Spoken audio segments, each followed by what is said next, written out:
Hi friends, आपका बहुत बहुत स्वागत है आपके अपने YouTube channel Indian stock market में। फ्रेंड्स, चैनल पे नए हैं तो चैनल को सब्सक्राइब, वीडियो को लाइक जरूर कर दें।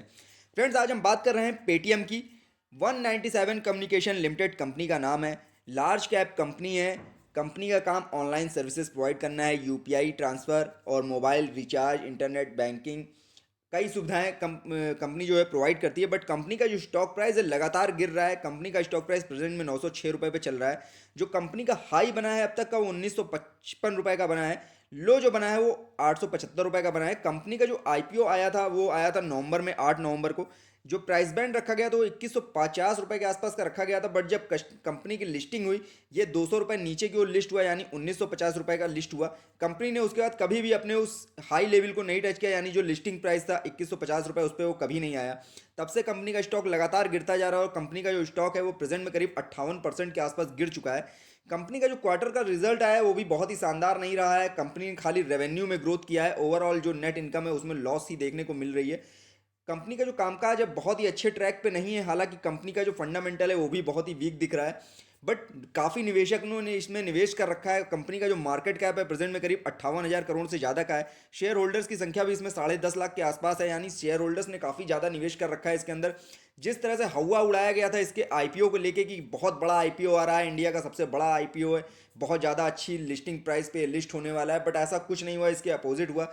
लिस्टिंग प्राइस में ही 200 रुपये नीचे पे लिस्ट हुआ और लगातार नीचे की ओर ही गिरता चला गया। और अभी भी इसमें ग्रोथ के कोई आसार नहीं दिख रहे हैं आने वाले समय में, क्योंकि कंपनी का कामकाज जो है वो बहुत अच्छे ट्रैक पे नहीं है, बहुत सुधरता हुआ नहीं दिख रहा है अभी भी कामकाज।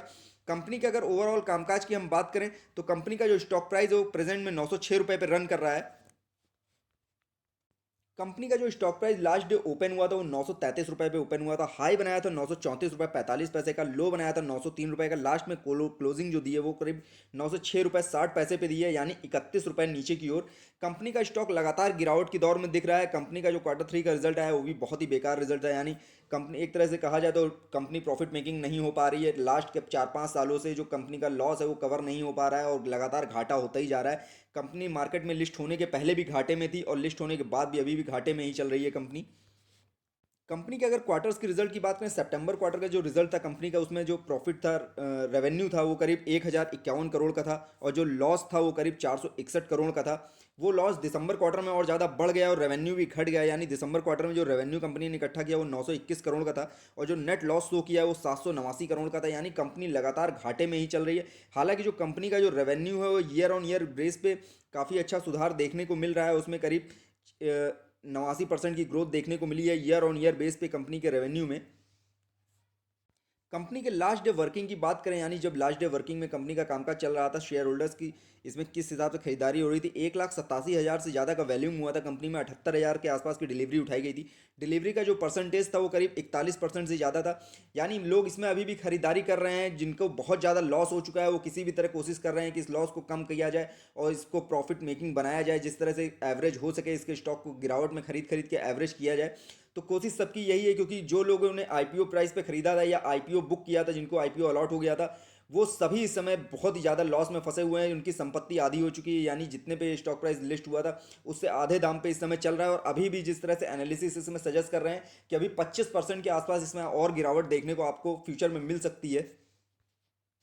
कंपनी के अगर क्वार्टरली रिजल्ट की बात करें, जो रेवेन्यू कंपनी ने कमाया है क्वार्टरली रिजल्ट में दिसंबर में, वो ईयर ऑन ईयर बेस पे करीब 88% से ज़्यादा की ग्रोथ देखी जा रही है। यही एक थोड़ा सा प्लस पॉइंट है इस कंपनी के लिए कि जो रेवेन्यू बढ़ रहा है कंपनी का, उससे हो सकता है आने वाले दिनों में कंपनी जो है प्रॉफिट मेकिंग हो जाए। हालांकि जो नेट लॉस है वो कंपनी का अभी भी करीब 45% ईयर ऑन ईयर बेस पे बना हुआ है। ये सबसे बड़ी समस्या है इस कंपनी की कि कंपनी अभी भी लॉस में चल रही है और कंपनी को करीब 3 महीने के समय होते जा रहा है, 3 से 4 महीने का लिस्ट हुए, बट कंपनी अभी भी प्रॉफिट मेकिंग नहीं हो पा रही है। बट अगर इसमें आपका निवेश का नजरिया है तो गिरावट में इसमें खरीदारी करिए। लॉन्ग टर्म के लिए होल्ड करेंगे, काफ़ी अच्छा रिजल्ट आपको देखने को मिलेगा, क्योंकि कंपनी जो है काफ़ी बड़े मार्केट कैप की है, शेयर होल्डर्स की संख्या भी इसमें काफ़ी अच्छी है। कंपनी का कामकाज जो है वो धीरे धीरे ही सुधरेगा, एकदम से नहीं सुधर जाएगा। बट इसमें लॉन्ग टर्म का नजरिया रखेंगे तो रिटर्न आपको अच्छा मिलेगा। कम से कम 2 साल का नजरिया लेके चलिए। शॉर्ट टर्म में तो इसमें आपको बहुत अच्छा ग्रोथ होता हुआ नहीं दिख रहा है, क्योंकि जिस तरह से एनालिसिस अभी इसमें और गिरावट की सलाह दे रहे हैं, तो स्टॉक फ्यूचर में आपको करीब 800 रुपये के आसपास भी आता हुआ दिख सकता है। प्रेजेंट में 906 रुपये पर रन कर रहा है। कंपनी में अगर हम एंट्री पॉइंट की बात करें, वहाँ पे आपको ग्रीन सिग्नल मिल रहा है, यानी कंपनी का जो प्राइस है वो तो बहुत ज़्यादा डाउन पे आ गया है, करीब 58% के आसपास गिर चुका है। तो इसमें एंट्री करना तो समझदारी का फैसला हो सकता है, बट लॉन्ग टर्म के नज़रिए से ही आपको एंट्री करनी चाहिए। नो रेड फ्लैग, यानी कंपनी में किसी तरह का रेड फ्लैग नहीं है, कंपनी एएसएम या जेएसएम में लिस्ट में नहीं है प्रेजेंट में। हालांकि कंपनी किसी तरह का कोई डिविडेंड भी प्रोवाइड नहीं करती है, कंपनी को लिस्ट हुए अभी 3 से 4 महीने का ही समय हुआ है, कंपनी लगातार लॉस में ही है, इस वजह से डिविडेंड भी नहीं प्रोवाइड कर रही है। बट फ्यूचर इसका अगर अच्छा होगा तो हो सकता है डिविडेंड भी आगे आने वाले समय में आपको देखने को मिले 1-2 साल बाद। कंपनी में अगर हम होल्डिंग्स की बात करें, प्रमोटर्स के पास कोई भी होल्डिंग नहीं है, हालांकि किसी तरह की होल्डिंग्स की गिरवी भी नहीं रखी है, यानी मार्केट से कोई कर्जा नहीं है कंपनी के ऊपर। एफआईज का जो निवेश है उसमें 9.5% के आसपास का निवेश है। डीआईज का करीब 1% से ज़्यादा का निवेश है। म्यूचुअल फंड्स का भी करीब 1% से ज़्यादा का निवेश है। वहीं अदर्स की होल्डिंग करीब 89% है, यानी ओवरऑल सबसे ज़्यादा निवेशक जो हैं इसमें 89% वो रिटेल इन्वेस्टर्स ही हैं। एफआईज और डीआईज के पास बहुत कम होल्डिंग्स है। हालांकि दिसंबर क्वार्टर का ये रिजल्ट मतलब पैटर्न है, यानी 9% के आसपास की जो एफआईज की एंट्री है। एफआईज ने थोड़ा बहुत अच्छा खासा निवेश कर रखा है इसमें, बट अभी भी समस्या सबसे बड़ी यही है कि प्रमोटर्स के पास किसी भी तरह की कोई होल्डिंग नहीं है, और जब तक प्रमोटर्स के पास होल्डिंग नहीं आएगी तब तक आपको इसमें गिरावट देखने को मिलती रह सकती है। हो सकता है आने वाले 2 क्वार्टर्स भी इसमें अभी आपको गिरावट देखने को मिले। कंपनी के पीवीएट लेवल की बात करें, स्टार्टिंग के 1-2 दिन के इसके क्या टारगेट्स हैं स्टॉक, और कितना ऊपर जा सकता है और कितना नीचे आ सकता है। तो इसका जो पहला टारगेट है ऊपर जाने का वो 926 रुपये का है, दूसरा टारगेट 946 रुपये का है, तीसरा टारगेट 957 रुपये का है। जो सपोर्टिंग टारगेट्स हैं, पहला टारगेट 894 रुपये का है, दूसरा टारगेट 883 रुपये का है, तीसरा टारगेट 863 रुपये का है।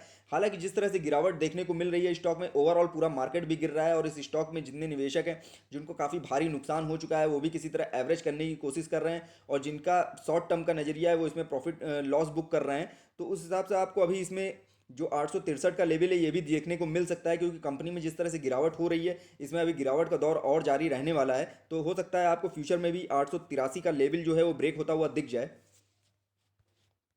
कम्युनिटी सेंटीमेंट की बात करें तो मार्केट कहाँ की सलाह दे रहा है, लेने की कितने परसेंट, 67% बाय की कॉल है, 63% सेल की कॉल है। यानी अभी भी मार्केट इसमें 67% जो है वो लेने की सलाह दे रहे हैं, यानी खरीदारी करने की सलाह दे रहे हैं, क्योंकि कंपनी का स्टॉक जो है वो काफ़ी ज़्यादा लो पे मिल रहा है। तो अगर इसमें खरीदारी का आपका योजना बन रही है तो इसमें लॉन्ग टर्म के हिसाब से ही निवेश करें, क्योंकि शॉर्ट टर्म में बहुत ज़्यादा निवेश बहुत अच्छा रिटर्न आपको मिलता हुआ नहीं दिख रहा है, क्योंकि कंपनी का स्टॉक प्राइस जो है लगातार गिर रहा है, और जिस तरह से इसके क्वार्टर्स के रिजल्ट आए हैं वो भी बेकार रिजल्ट आए हैं, यानी बहुत ही बेकार रिजल्ट कहूँगा मैं इसे, क्योंकि नेट प्रॉफिट बिल्कुल जीरो है कंपनी का, लगातार लॉस में जा रही है कंपनी। रेवेन्यू थोड़ा बहुत अर्न किया है कंपनी ने, बट उससे बहुत ज़्यादा फर्क इसके स्टॉक प्राइस को आने वाले समय में नहीं मिलने वाला है। तो स्टॉक प्राइस अभी आपको और ज़्यादा गिरावट में ही देखने को मिलेगा। तो खरीदारी की सलाह अगर इसमें लेना चाहते हैं तो सिर्फ गिरावट में ही खरीदारी करिए, जितना हो सके लॉस में थोड़ा थोड़ा खरीदते रहिए। ये प्रॉफिट मेकिंग आपको बनाएगा, बट लॉन्ग टर्म में ही बनाएगा, क्योंकि कंपनी का जो स्टॉक प्राइस था वो आईपीओ प्राइस रखा गया था वो 2100 रुपये के आसपास का रखा गया था, तो वैल्यूएशन के हिसाब से रखा गया था 2100। तो फ्यूचर में ये स्टॉक आपको 2100 का लेवल टच करता हुआ दिखेगा, बट कम से कम नजरिया 2 साल का रखिएगा। शॉर्ट टर्म में ये स्टॉक बहुत ज़्यादा अच्छा करता हुआ नहीं दिख रहा है। फ्रेंड्स, ये वीडियो मैंने सिर्फ आपकी नॉलेज पर्पज से बनाया है। किसी भी तरह का निवेश करने से पहले अपने फाइनेंशियल एडवाइजर की सलाह आप जरूर ले लीजिए। फ्रेंड्स, वीडियो पसंद आए तो लाइक और कमेंट करके मुझे जरूर बताइएगा। फ्रेंड्स, वीडियो देखने के लिए बहुत बहुत धन्यवाद।